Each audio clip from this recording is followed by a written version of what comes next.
the reason why Ethiopia was actually not colonized, because every time I actually say that Ethiopia was not colonized because it had great leaders, but the great leaders believed in unity. Ethiopia was not only having great leaders, but it was an empire itself. It was great because it was united. An empire sticks together. It is united. So if Africa is united, it can never be destroyed. And in that vision, it was telling me that Africa is going to face many challenges unless it unites. If Africa unites, it will not face any challenges. He's only 11 years old, but his voice is already shaking the foundations of Africa's future. Meet Emmanuel Akot from Uganda, a young revolutionary, a symbol of hope, and a powerful reminder that the next generation is no longer waiting for tomorrow. They are already here. At just 11, Emmanuel has been elected as the president of Raise the Voice Africa, a youth platform that grooms young leaders across the continent. But Emmanuel is not your ordinary child leader. When he speaks, he doesn't speak like an 11-year-old. He speaks like a Pan-African elder, reborn in a young body. How many countries here in Africa were not colonized? Actually, there were only 2 countries, Ethiopia and Liberia. Liberia was not colonized because it was land for the freed slaves. Freed slaves. It was like where the white man used to put the slaves that they had finished to use. The old slaves, the one that are not working. Oh, those who are not productive anymore. Yes. And Ethiopia, it's written in our books which we read that Ethiopia was not colonized because it had great leaders. But I think the books are trying to hide the fact that Ethiopia was united. Yes. So the main reason why it was not colonized, it's not that it had strong leaders. No. The leaders were strong and wise. Plus, even they were not only strong and wise, it was united. But the books which we read are covering that fact. Okay. He talks about African unity, identity, and sovereignty with a clarity that puts some of our seasoned politicians to shame. He is part of a generation that is no longer afraid, no longer begging, and no longer willing to let Africa's destiny be written by outsiders. When Emmanuel addresses crowds, he reminds us that the future is not for sale. He represents a youthful independence that cannot be bought, a voice that demands sovereignty and dignity for Africa's children. This is the Africa that men like Thomas Sankara, Patrice Lumumba, and Nelson Mandela once dreamed of.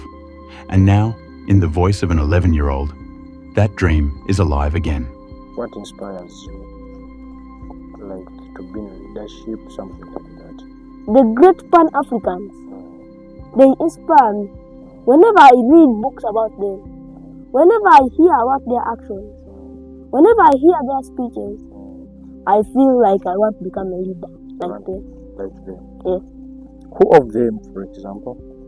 Like Captain Ibrahim Traore of Burkina Faso and Nelson Mandela, plus Paul Kagame and Robert Mugabe, and plus the Osage of Ghana, the great Pan-African Kwame Nkrumah, and Mwalimu Julius Kambarage Nyerere.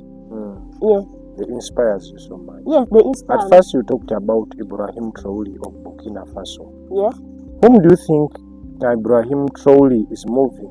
Steps or the footsteps of or something like that? Yes. Was he inspired by someone else or is doing his own thing? Actually, I just think You just think. he was inspired by Thomas Sankara. Who is Thomas Sankara? Thomas Sankara was the president of Burkina Faso. Okay. That was there and used to wear a red hat before Captain Ibrahim. And I was told that he was also a captain. Yes, and he was also a captain, Captain Thomas Sankara. Okay. And both of them actually, Thomas Sankara was that 3 years, and even this one, Captain Ibrahim was 33 years when they entered presidency.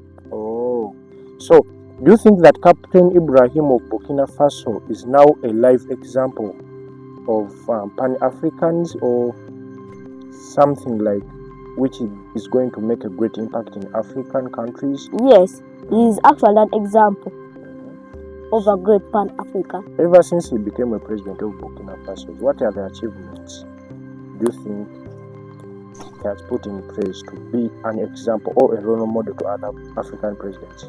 Yes, actually, I heard that he bought some tractors for the farmers of Burkina Faso, and this was helping the farming industry so much, and even he.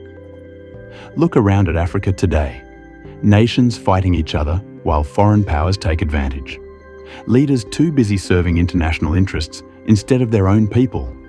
Resources being plundered while millions of Africans live in poverty. And yet, in the middle of all this, a child rises to say, enough is enough. When I get a chance to attend the AU summit, which sits in Ethiopia, I have only one question to ask the members who have been sitting there before. What question? What have you been discussing for so long? What have you been talking about for so long? To the extent that some African countries are still fighting each other up to now. What? Emmanuel Akot is proof that leadership doesn't have to come from the old political class. Leadership can come from the grassroots, from the young, from those who are not yet corrupted by money and power. Inspiration. A new generation. Imagine a generation of Emmanuels across Africa. Boys and girls who refuse to be silenced. Young leaders who demand unity instead of division, progress instead of excuses, freedom instead of dependency. This is what Emmanuel represents. A new Africa where the youth are no longer the leaders of tomorrow. They are the leaders right now. And that's why his story matters. Because in every school, in every village, in every city, there could be another Emmanuel waiting for the chance to speak, to lead, and to change Africa forever. He is not a president of a country, not yet. But he is the president of a movement, a voice that speaks for millions of young Africans who want a different future. So the question is this: if an 11-year-old boy from Uganda can stand up and lead, what excuse do the rest of us have? Emmanuel Akot is not just a child. He is a message, he is a warning, and he is a promise that Africa's future will no longer be delayed, because the revolution has already begun. And that's the story of Emmanuel Akot. Proof that Africa's future is already here, and it's rising through the voices of our youth. Don't forget, this is The African Journalist, bringing you the stories that matter most. If you believe in Africa rising, hit that like button, share this video with others, and make sure you subscribe so you never miss the voices shaping our continent's destiny. Africa is rising, and together, we rise with it.